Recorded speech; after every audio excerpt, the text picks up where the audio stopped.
నమస్కారం. లక్ష్మి చెప్పే కథలకు స్వాగతం. వీణులతో వీక్షించటానికి సిద్ధం కండి.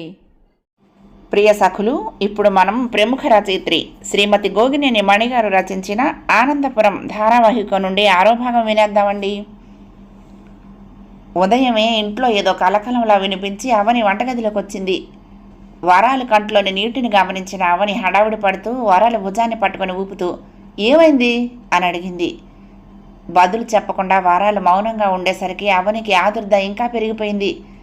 చెప్పవేమిటి, అలా కళ్ళప్పగిచ్చి చూస్తావేం గదమాయించింది.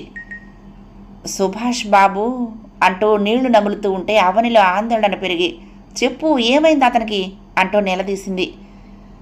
ఏమోనమ్మా, నాకు వివరం తెలీదు, ఊళ్ళో పోకారు, నమ్మే విషయంగా లేదు. వరాల మాటలకు అవనికి చికాకొచ్చింది. ఏదో ఒకటి నీకు తెలిసింది పూర్తిగా చెప్పకుండా ఇలా నాంచడం ఏంటి, వివరంగా చెప్పు గదమాయించినట్టుగా అంది. వరాలు బిత్తర చూపులతో అక్కడే ఉన్న సుమతి, చిట్టెమ్మ, పార్వతమ్మల వైపు మార్చి మార్చి చూసింది. ఏమిటోనే నేను నమ్మలేకపోతున్నాను, ఇందులో ఏదో తీరకాసు ఉందనిపిస్తోంది. సుబ్బు మాత్రం మంచి ముత్యం లాంటివాడే అని నా మనసు చెప్తోంది రుద్ద కంఠంతో చిట్టెమ్మంది. అవును, ఆ పూజారి కొడుకు కృష్ణశాస్త్రికి ఈ వ్యవహారంతో సంబంధం ఉందంటున్నారు. తీగలాగితే డొంకంతా కదిలినట్టుగా అయ్యింది వ్యవహారం. సుభాష్కి క్లాస్మేటో స్నేహితుడో నట కృష్ణశాస్త్రిను. పూజ చేస్తూ అతను మంత్రోచ్చారణ చేస్తే మైమరపు వచ్చేది. అంత చక్కగా పఠిస్తాడు. పండితులతోనూ చర్చించగలిగే సత్తా, విద్వత్తు ఉన్నాయని అందరూ ఒకటే మెచ్చుకోలుగా మాట్లాడుకునేవారా. ఈ గుసగుస బయలుదేరినప్పటి నుండి అందరి స్వరాలు మారిపోయాయి. పురాణానికి వచ్చిన వాళ్ళు ఎక్కువసేపు కూర్చోకుండా ఇంటిదారి పట్టారు. పార్వతమ్మ గట్టిగా నిట్టూర్చింది. అబ్బబ్బా, మీరందరూ విషయం చెప్పకుండా పిచ్చెక్కిస్తున్నారు విసుక్కుంటూ అవని ముందు గదిలోకి వచ్చింది. పేపర్ తిరగేస్తున్న తండ్రి పక్కన కూర్చుని, నాన్న, సుభాష్ గురించి నాన్నమ్మ అమ్మమ్మ ఏదేదో అంటున్నారు, అర్థం కాకుండా మాట్లాడుతున్నారు. అసలు సంగతి ఏమిటి నాన్న, ఏం జరిగింది అడిగింది. ఆయన పెద్దగా నిట్టూర్చాడు. నిన్న సాయంకాలం రచ్చబండ దగ్గర ఇదే విషయం చర్చకొచ్చింది. కొంతమంది మాత్రమే నిజమే అయి ఉంటుందని పెదవి విరుస్తున్నారు, కానీ చాలామంది నమ్మలేమంటున్నారు అన్నాడు ఆయన. అదే వరాలు దేని గురించి, సుభాష్ గురించి అనుకుంటున్నారని అందే గాని అదేమిటో చెప్పకుండా నీళ్లు నములుతోంది. అమ్మమ్మ గుడిలోకి వచ్చిన వాళ్ళు మాట్లాడుకుంటున్నది చెప్పింది. ఇప్పుడు గుడిలో పూజా పునస్కార వ్యవహారం అంతా మునుపటి పూజారి గారి కొడుక చూస్తున్నాడుగా. అతను సుభాష్కి స్నేహితుడట. అయితే ఏముంది ఇందులో విడ్డూరం? వాళ్ళ మాటల కంటే మీకు బాగా తెలుసుండాలే అంది అవని. అవును, నిన్న సాయంకాలమే ఇది విన్నా. నిజమో నిందో తెలియకుండా దాని గురించి మాట్లాడితే మనము ప్రచారానికి తోడ్పడినట్లు అవుతుందని మాట్లాడలేదు. గుడికి వెళ్ళొచ్చిన మీ అమ్మమ్మకు కొంత తెలిస్తే పొద్దున్నే వరాలు మరికొంత సమాచారం మోసుకొచ్చింది అన్నాడాయన. అది సరేనా అన్న, ఇంతకీ జరిగిందేమిటి? అసలు విషయం ఏమై ఉంటుందో కానీ నేను విన్నది మాత్రం నిజం. విశాఖ ఏజెన్సీలో ఇతర రాష్ట్రాల వాళ్ళు కొంతమంది వచ్చి స్థిర నివాసం ఏర్పరచుకొని గంజాయి సాగు చేస్తున్నారట. వాళ్లతో సుభాష్కు సంబంధం ఉందనే వార్త వచ్చింది చెప్పాడు ఆయన నెమ్మదిగా. పిడుగు పడినట్లుగా అవని అదిరిపడింది. ఏమిటి? అవని గొంతు కీచుగా వచ్చింది. అదే అర్థం కావటం లేదమ్మా. సుభాష్ కూడా నిన్న ఊళ్ళో కనిపించలేదని అంటున్నారు. నిజాలు అతనే చెప్పాలి. ఇక గుడిలో వ్యవహారం, కృష్ణశాస్త్రి సుభాష్ కలిసి గుడిలో ఈ హోమాలు, పూజలు అన్నింటికి భారీగా రుసుములు వసూలు చేశారనే కబురు గుప్పుమంటోంది. ఇదంతా నిజమని నేనైతే నమ్మటం లేదు. నిందలైతే నిజాలేమిటో బయటికి రావాలి అన్నాడాయన. నిర్ఘాంతపోయి బొమ్మలా కూర్చున్న అవనిలో చలనం రావడానికి చాలా సమయమే పట్టింది. ఇది ఎవరి ద్వారా బయటకు వచ్చింది నాన్న? తనలో తాను అనుకుంటున్నట్లు మెల్లగా గొణిగింది. మూర్తిగారు పేపర్ మడిచి పక్కన పడేశారు. మొన్నీ మధ్యనే నిఘానేత్ర ఏర్పాటైందిగా ఆ టీం వాళ్ళు. అందులో మన భగవాన్లతో పాటు తిరుగుతూ ఉంటాడే ఆ కుర్రాడి పేరు ఏమిటో గుర్తు రావటం లేదు. భరత్ నాన్న అవని అందించింది. ఆ భరతే. నారయ్య గారి కొడుకులిద్దరికీ నకిలీ విత్తనాల కంపెనీలో లావాదేవీలు ఉన్నట్టు కనిపెట్టి మందలించారట. నారయ్య కూడా కట్టుబాటు కాదని కృత్రిమ పద్ధతుల్లో పళ్లను మగ్గబడుతున్నాడని బయటపెట్టారు. అందరిలో కూర్చోబెట్టి మందలించడంతో నారయ్య చిన్నబుచ్చుకున్నాడని అనుకున్నారు. ఇప్పుడు ఏ ఉత్పత్తి అయినా మన ఊరికి వచ్చి కొనుగోలు చేసి వర్తకులంతా తీసుకెళ్తున్నారట. సరుకుకి మంచి పేరు వస్తుంది, మంచి ధర వస్తుంది, రవాణా ఖర్చులు తగ్గాయి. ఇదంతా సేంద్రీయ వ్యవసాయంతో లభించిన పేరే కదా, దాన్ని నిలబెట్టుకోవాల్సిన అవసరము ఉంది. ఎవరో ఒకరిద్దరు పక్కదారి పట్టకుండా చూడాలి కదా. ఇక అలాంటి పనులు చేయమని కుటుంబం అంతా కలిసి మాట ఇచ్చారు. అది అలా పూర్తయిపోయిందని అనుకున్నారు. నిన్న ఈ కబురు చెప్తూ నారయ్య, ఊరునంతా శుభ్రంగా ఈడ్చి పారేస్తానంటున్న ఆ సుభాష్ బాబు వెనక ఉన్న చరిత్ర ఇది అంటూ దూకుడుగా మాట్లాడాడు. నిజాన్ని తానే కనిపెట్టినట్లుగా తాళెగరేశాడు. గుడికి వచ్చే ఆదాయం అంతా ఏదో ట్రస్ట్గా ఏర్పాటు చేశామని అన్నారు. భగవాన్లు కూడా హాస్పిటల్ నిర్మాణ ఖర్చులన్నీ చూస్తున్నాడుగా. విరాళాల మీద వచ్చిన దానికంటే ఎక్కువ అవుతోందని చెప్పినప్పుడు అతనికి ఎక్కడి నుండో వస్తుందేమో అని అనుకున్నాం. కానీ ఇప్పుడు తేలింది ఏమిటంటే గుడికి వచ్చే ఆదాయాన్ని దారి మళ్లించి ఖర్చు పెడుతున్నాడట. ఇందులో కృష్ణశాస్త్రికి సుభాష్కి కూడా వాటాలు ఉన్నాయంటున్నారు. ఇప్పుడేమో అందరూ సుభాష్ గుడికి వెళ్ళి ఎప్పుడూ దండం పెట్టుకోగా చూడలేదు, కానీ కృష్ణశాస్త్రితో రహస్యంగా మంత్రాలు చేయటం చూశామని ఒకరు, ఇద్దరు రైల్లో కలిసి ప్రయాణం చేస్తూ ఉండగా చూశామని మరొకరు ఇలా చెప్పుకొస్తున్నారు. నిజానిజాలు భగవంతుడికే తెలియాలి అన్నారు. నాన్న, నాకు ఇప్పుడు గుర్తుకొస్తోంది, ఒకసారి ఎవరో పోలీస్ డిపార్ట్మెంట్ వాళ్లే, ఎస్ఐనో మరొకరో తెలియదు కానీ సుభాష్తో మాట్లాడటం చూశాను. వాళ్ళు ఎక్కడో కాదు, భీమన్న ఇంటి ముందు నిలబడి మాట్లాడుకున్నారు. ఇప్పుడు వింటున్న విషయాలకు దానికి ఏమైనా సంబంధం ఉందంటారా నాన్న? అవనికి మతిపోయినట్లుగా ఉంది. ఆనందంగా ఇంట్లో వాళ్ళకి సుభాష్ గురించి చెప్దామని నిర్ణయించుకున్న సమయంలోనే ఇలాంటి తుఫాను వచ్చిందేంటో. సుభాష్ కూడా అందుబాటులో లేకుండా ఎక్కడికి వెళ్ళినట్లు? అతనికి దుమారం గురించి తెలుసునా తెలియదా? ఏమీ అర్థం కావటం లేదు. అవని అక్కడి నుండి లేచి వస్తూ ఉంటే తండ్రి అవని అని పిలవటంతో ఆగిపోయింది. ఆయన ఏదో అడగటానికి తటపటాయించినట్లుగా ఒక్క క్షణం ఆగి తర్వాత మళ్ళీ ఏం లేదులే వెళ్ళు అనటంతో గదిలోకి వచ్చేసింది. సుభాష్ గురించి తనకేమైనా సాంత్వన వచనాలు చెప్పాలనుకున్నారా నాన్న? సుభాష్ దగ్గర నుండి తనకు ఉత్తరం వచ్చిన ముందు రోజు జరిగింది అప్పుడు గుర్తుకొచ్చింది. ఇంట్లో అడుగు పెట్టేసరికి అప్పటి వరకు మాట్లాడుకుంటున్న వాళ్ళు మాటలాపేసి తన వైపు చిరునవ్వులతో చూశారు. ఏమిటి, అందరూ ఇక్కడ సమావేశమై ఏదో చర్చిస్తున్నట్టున్నారు, ఇప్పుడు ఆపేశారేమని తను అడిగింది.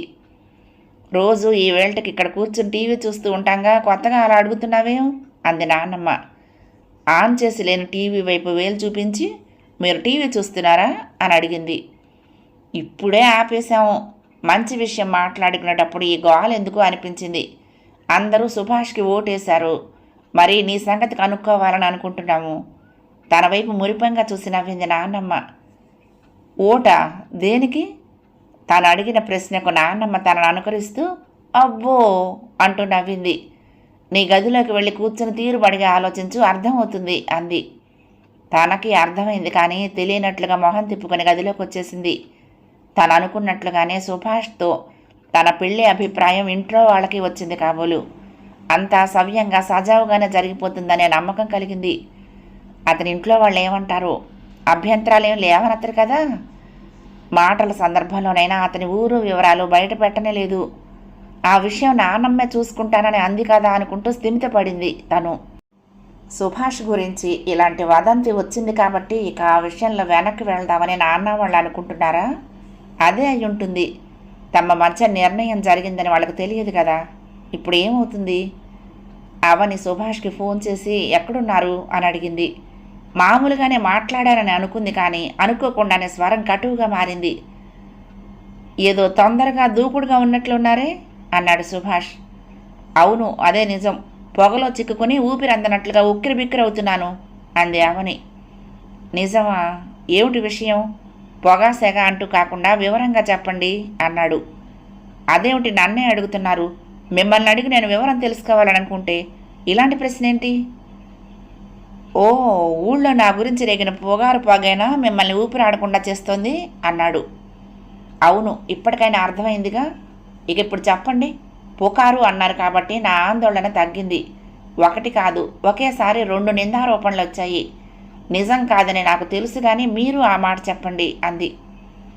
నిజంగానే ఒకటి నిజం కాదు, రెండోది మాత్రం అబద్ధం కాదు అన్నాడు. అతని స్వరంలో ఎటువంటి తొట్టుపాటు లేదు. నిదానంగా మామూలుగానే మాట్లాడాడు. అవనికి ఆశ్చర్యంగా ఉంది. అంటే కృష్ణశాస్త్రితో కలిసి దేవాలయం సొమ్ములో లాలుచి పడటం నిజమా? మీరేది సరిగ్గా చెప్పటం లేదు. అవని స్వరంలో నిష్ఠూరం ధ్వనించింది. అతనేం మాట్లాడలేదు. మాట్లాడరేం రెట్టించింది. మిమ్మల్ని కలిసి మాట్లాడాలి. ఊళ్ళోకి ఎప్పుడొస్తున్నారు, ఎక్కడున్నారు అడిగింది.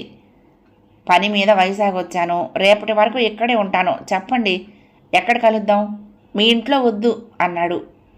అయితే రేపు సాయంకాలం మీ ఫ్రెండ్ రెస్టారెంట్కి వస్తాను, సరేనా? అలాగే. రేపు సాయంకాలం వరకు నాకు ఇక్కడే పని ఉంది కాబట్టి ప్రాబ్లం ఏమీ లేదు. అవని ఫోన్ ఆపేసింది. రేపటి వరకు ఈ ఉత్కంఠ భరించాల్సిందే, తప్పదు అనుకుంది.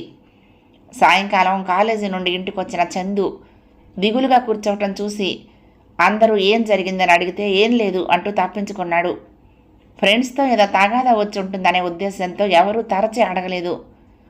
అవని వచ్చాక గదిలోకి వెళ్ళి చేతులు పట్టుకొని అక్క అంటూ బావురమన్నాడు.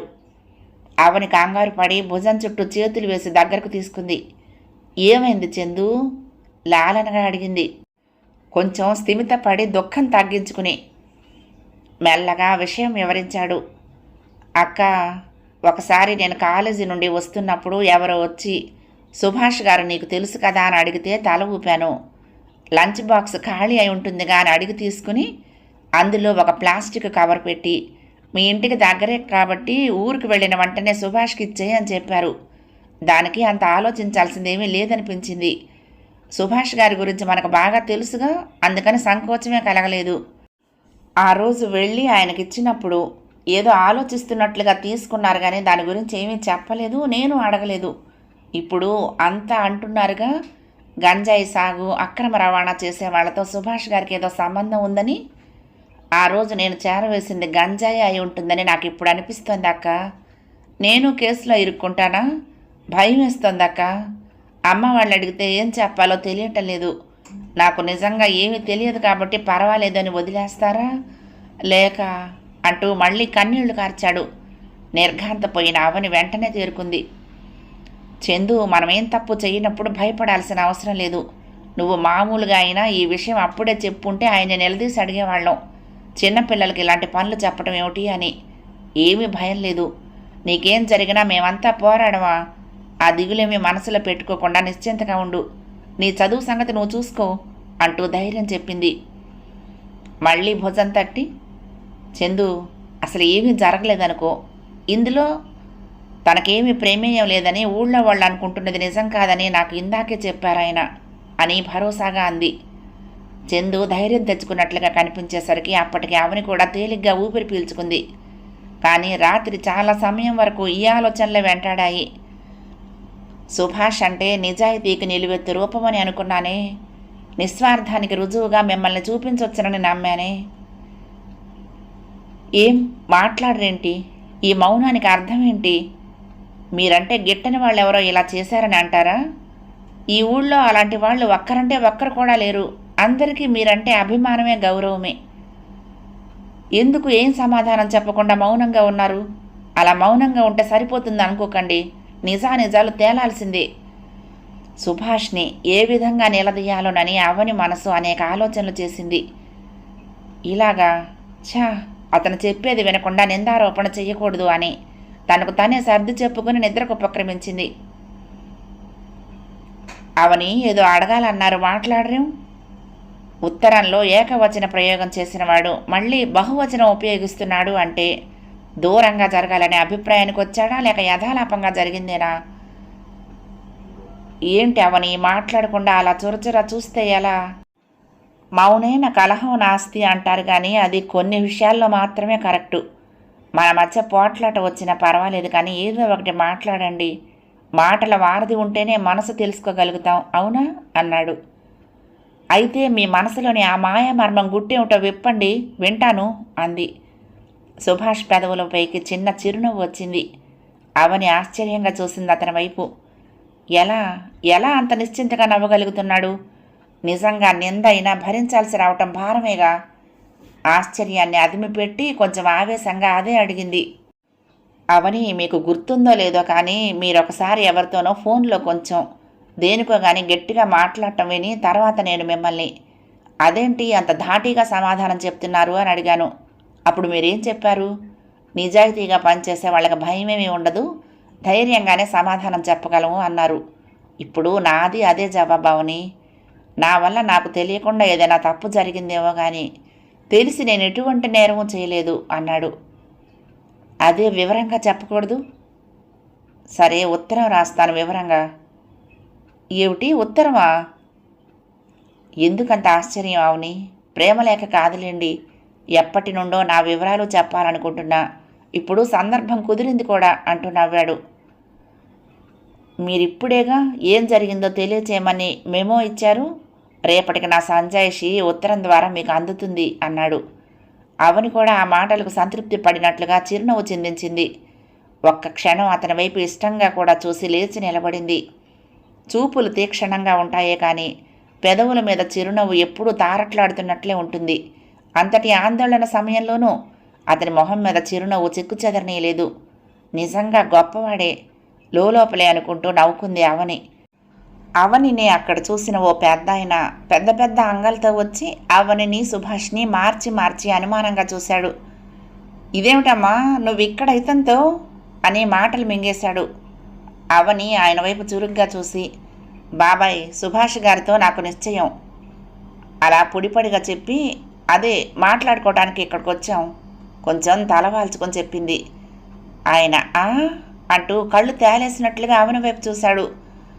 అక్కడి నుండి 2 అడుగులు వేశాక, అదేమిటవని మీ ఊరి వాళ్ళతో అలా చెప్తే ఎలా?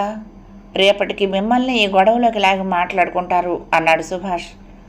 అవని చిరునవ్వుతో చూసి, అందరికీ తెలిసినా పర్వాలేదనే చెప్పా నిబ్బరంగా అంది. సుభాష్ ఒక్క క్షణం అలాగే నిలబడిపోయి తెప్పరిల్లినట్లుగా అవని వైపు ఆనందంగా చూసి, థ్యాంక్స్ అవని అన్నాడు. దేనికి? నన్ను మనస్ఫూర్తిగా నమ్మి అంగీకరిస్తున్నందుకు అంటూ అవని చేపట్టుకుని మృదువుగా నొక్కి వదిలేశాడు. నిలువెల్లా పులకించిన భావం ఒక సెకండ్ సేపు అవని కనుదొయ్యిలో ప్రతిఫలించింది. వడివడిగా అడుగులు వేస్తూ వెళ్ళిపోయింది. మర్నాడు సెలవు పెట్టి అవని ఇంట్లోనే ఉండిపోవాలని నిర్ణయించుకుంది. స్కూల్కి వెళ్ళటానికి రెడీ అయిన విసు వచ్చి, సుభాష్ గారు నీకు ఇది ఇవ్వమన్నారు, గుమ్మం దగ్గర నుండి తిరిగి వెళ్ళిపోయారు అని చెప్పి కవర్ అవని చేతిలో పెట్టాడు. అందరూ తన వైపే ఆరాగా చూస్తూ ఉంటే తన వివరాలన్నీ తెలియచేస్తానని సుభాష్ చెప్పారు అని జవాబు చెప్పి అవని తన గదిలోకి వెళ్ళిపోయింది. గదిలో తీరుపడిగా కూర్చుని కవర్ తీసి చదవటం మొదలుపెట్టింది. చాలా ఆతృతగా ఉండి ఒక్క క్షణం కూడా ఆలస్యం చేయలేదు. అవని, నా గురించి ఎక్కడి నుండి మొదలు పెట్టాలో తెలియటం లేదు. చిన్నప్పటి జ్ఞాపకాలతో మొదలు పెడతాను, సరేనా? ఓపిగ్గా వింటావుగా. మా ఊరిలో పేరేదైతేనేలే, అందరిలాగానే నా బాల్యం పెద్దవాళ్ల గారాబంతో ఆటపాటల మధ్య ఆనందంగానే సాగింది. ఉదయమే నాన్నమ్మ ఆలపించే దేవీ స్తోత్రంతో నేను నిద్రలేచేవాణ్ణి. ఆవిడ అయ్యగిరి నందిని అంటూ పాడుతూ ఉంటే విన్నవాళ్లు భక్తి పారవస్యంతో ఊగిపోయేవారు. ఎప్పుడూ అలా పూజలు చేస్తూ ఉండేది. ఇక మా నాన్న కోసం ఎందరెందరో రచయితలు కవులు వస్తుండేవారు.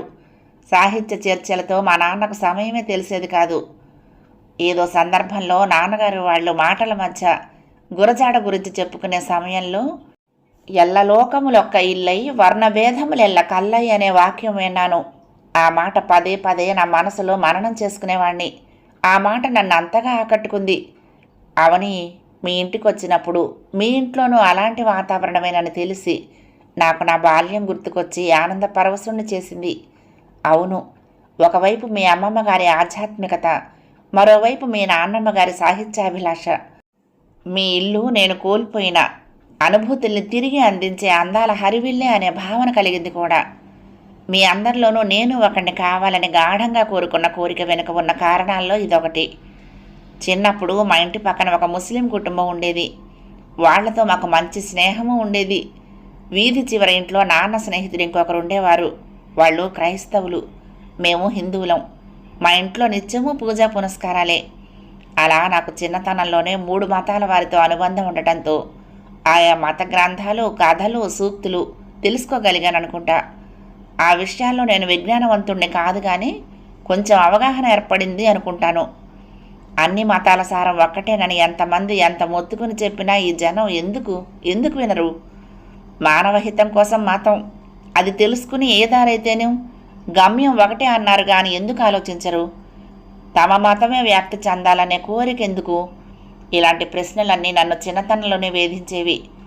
కొంచెం పెద్దయ్యాక దేవుణ్ణి నమ్మి పూజలు అభిషేకాలు చేసే పెద్దలు పాపభీతి లేకుండా అక్రమాలకు ఎలా పాల్పడగలుగుతున్నారు? దేని దారి దానిదేనా? పూజలు ముడుపులతో ఇబ్బడి ముబ్బడిగా పుణ్యం వచ్చేస్తుందా? నాకు విడ్డూరంగా అనిపించేది. యేసుక్రీస్తు సూక్తులు, మహమ్మద్ ప్రవక్త బోధనలు, హిందూ ధర్మాలు అన్నీ ఆకళింపు చేసుకుంటూ పెరిగాను. మనసుకు నచ్చిన దారిలో పయనించటమే సరైనదని నాకు అనిపించేది. ఏ మతమైనా మత పెద్దలైనా మానవత్వం గురించే చెప్పారు. దానికే పెద్దపీట వేశారు. మాటలో మనసులో స్వచ్ఛత, వృత్తిలో నిజాయితీ, ఇంతకు మించిన ఉత్తమమైన పూజా విధానం లేనే లేదని అన్ని మతాలు చెప్పాయి. ఇదే నేను నమ్మాను, పాటించాను కూడా. అవని, ఏదో చెప్పాలని మొదలుపెట్టి ఇంకేదో చెప్తున్నట్లు అనిపిస్తుంది కదూ. నా ఆలోచన విధానం నీకు తెలియచేయాలని ఇదంతా చెప్పాను. ఇక అసలు కథలోకి వస్తా. మా తాతగారు ఆనందరావు గారు దాన ధర్మాలు ఎంతగా చేసేవారో దర్జాలకి ఆడంబరాలకి కూడా అలాగే ఖర్చు పెట్టేవారట. ఏ విషయమూ పట్టించుకునేవారు కాదు. పర్యవేక్షణ ఉండేది కాదు. ఆస్తి కరిగిపోతూ ఉండటంతో కొంచెం మెలకువ తెచ్చుకుని ప్లాస్టిక్ వస్తువులేవో తయారు చేసే ఫ్యాక్టరీ కాబులు మొదలుపెట్టారు. దాన్ని పట్టాలెక్కించడానికి కష్టపడాల్సి వచ్చింది. ఊళ్ళో వారందరూ పెట్టుబడులు పెట్టడానికి ముందుకొచ్చారు. పెద్దవాళ్లే కాదు, చిన్న రైతులు తమకు లాభాలు వస్తాయనే భావంతో పెట్టారు. కానీ ఫ్యాక్టరీ నడవలేదు, లాభాలు తెచ్చిపెట్టలేదు. ఊరి వారందరూ వచ్చి ఇదేంటని తమకున్నదంతా ధారపోసామని మొత్తుకున్నారు. తాతగారు అప్పుడు జీవితం గడపటానికి కొద్దిపాటి ఆస్తులేవో ఉంచి మిగతావన్నీ అమ్మకానికి పెట్టారు. ఆ డబ్బు ఇచ్చిన రైతుల వివరాలు ఉన్న అకౌంట్స్ బుక్ వెంకటప్పయ్య అనే నమ్మకస్తుడి చేతిలో పెట్టారట తాతగారు. నమ్మిన వారిని నట్టేట ముంచిన విధంగా ఆ వెంకటప్పయ్య ఆ డబ్బుతో పారారయ్యాడు. తాత తల పట్టుకోవటం తప్ప చేయగలిగింది ఏమీ లేకపోయింది. ఆ ప్రభావం తాతగారి ఆరోగ్యం మీద పడింది. ఆయన పోవటంతో అందరూ తమ డబ్బు తిరిగి ఇవ్వాలని నాన్నను వేధించడం మొదలుపెట్టారు. నాన్నగారు తాతగారిని అనుసరించి పైలోకాలకు వెళ్ళిపోయారు. ఐశ్వర్యాలతో ఉన్న కుటుంబం అలా చితికిపోవటం మాత్రమే కాదు, అవమానాలు భరించాల్సి వచ్చింది. అదే అన్నింటినీ మించిన దురదృష్టం.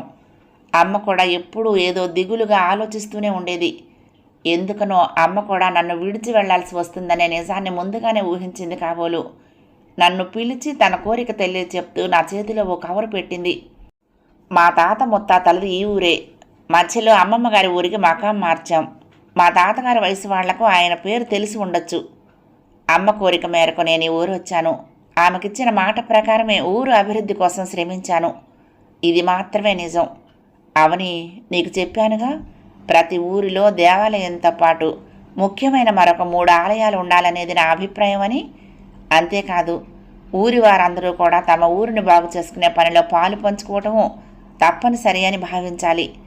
అయితే కేవలం అమ్మ చెప్పినట్లుగా తానిచ్చిన డబ్బును ఏదో కట్టించడం కోసం వినియోగించి ఊరుకోవాలని అనుకోకుండా అందరికీ భాగస్వామ్యం కల్పించాలనుకున్నాను.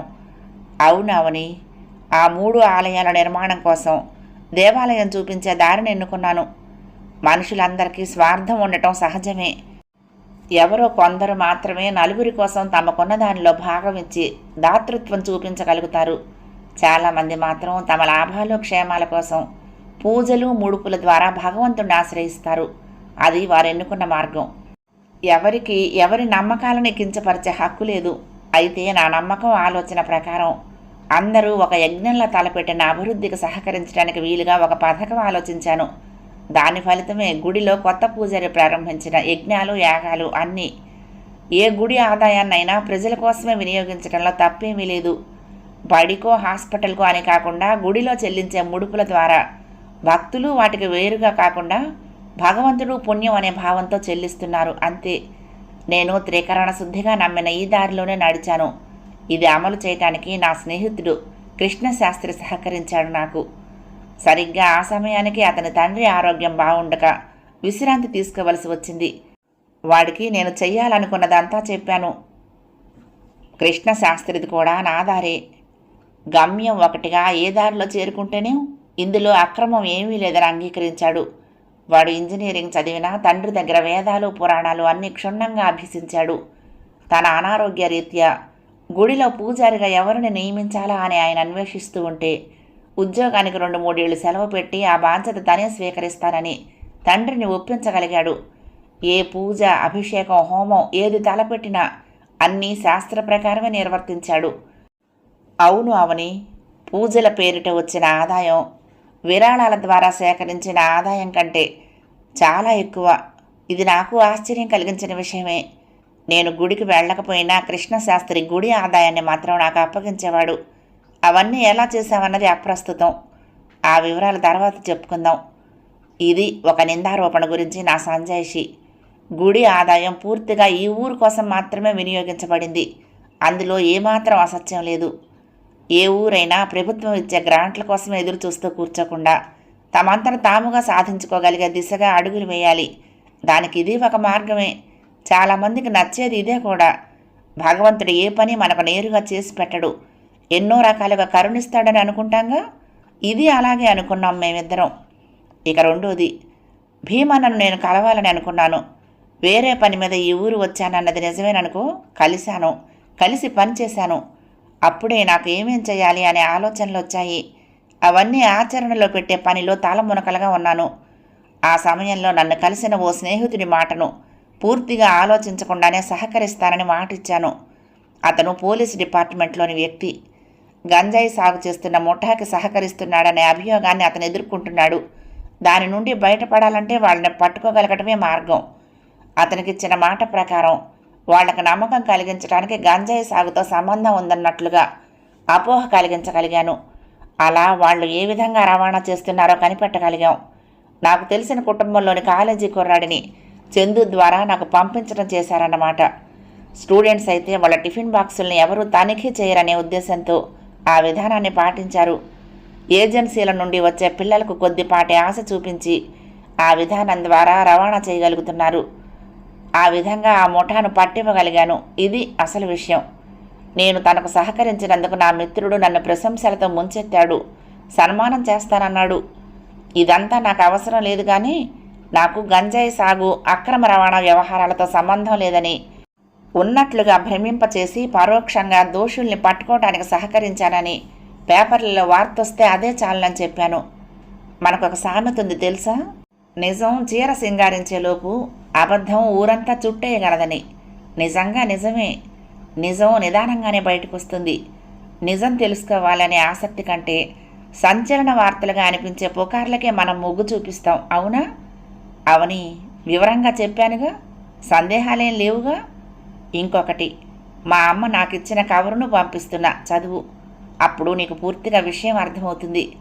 నేనిక్కడ ఉండకపోయినా మా తాతగారి ఊరు అనే మమకారం ఉంది. ప్రాయశ్చిత్తం అనుకుంటూ అమ్మ ఆదేశించింది ఏమిటో కూడా నీకు తెలుస్తుంది. ఈ విషయం ఎంతవరకు ఊరి వాళ్లకు తెలియచేస్తావో అది పూర్తిగా నీ బాధ్యత, నీ ఇష్టమే. జీవితంలో కలిసి ప్రయాణించాలని నిర్ణయించుకున్న వాళ్ళం. అందుకే నీకు మాత్రమే పూర్తిగా నా గురించి, నా పనులకు సంబంధించిన వివరాలను తెలియచేయాల్సిన అవసరం ఉంది. సరేనా? ఇక మా అమ్మ ఉత్తరం మొదలుపెట్టు. సుభాష్. మనసును మూసేసిన తెరలన్నీ తొలగిపోయినట్లుగా అవని మనసు తేలికపడింది. కాసేపు అతని గురించిన ఆలోచనల్లో మునిగిపోయిన అవని తెప్పరిల్లి ఆ ఉత్తరము చదవటానికి చేతిలోకి తీసుకుంటున్న సమయంలో వారాలొచ్చింది. అవని, ఇదంతా నా వల్లే జరిగింది కాదు? దిగులుగా చూస్తూ అడిగింది. దేని గురించి మాట్లాడుతున్నావు? అదే సుభాష్ బాబు గురించి అంది వరాలు. నువ్వేం చేశావు? ఆశ్చర్యంగా చూసింది అవని. నేనే చేశాను, తప్పు చేశాను, నుదురు కొట్టుకుంది. ఇందులో నీ తప్పేమిటి అసలు? అర్థం లేకుండా మాట్లాడుతున్నావు, అవని విసుక్కుంది. పెద్దగా నిట్టూర్చింది వరాలు. అసలు ఈ సలహా నేనేగా ఇచ్చాను. తప్పు పనులు చేసేవాళ్ళని కనిపెట్టి కట్టడి చేయాలని సుభాష్ బాబుకు చెప్పానా?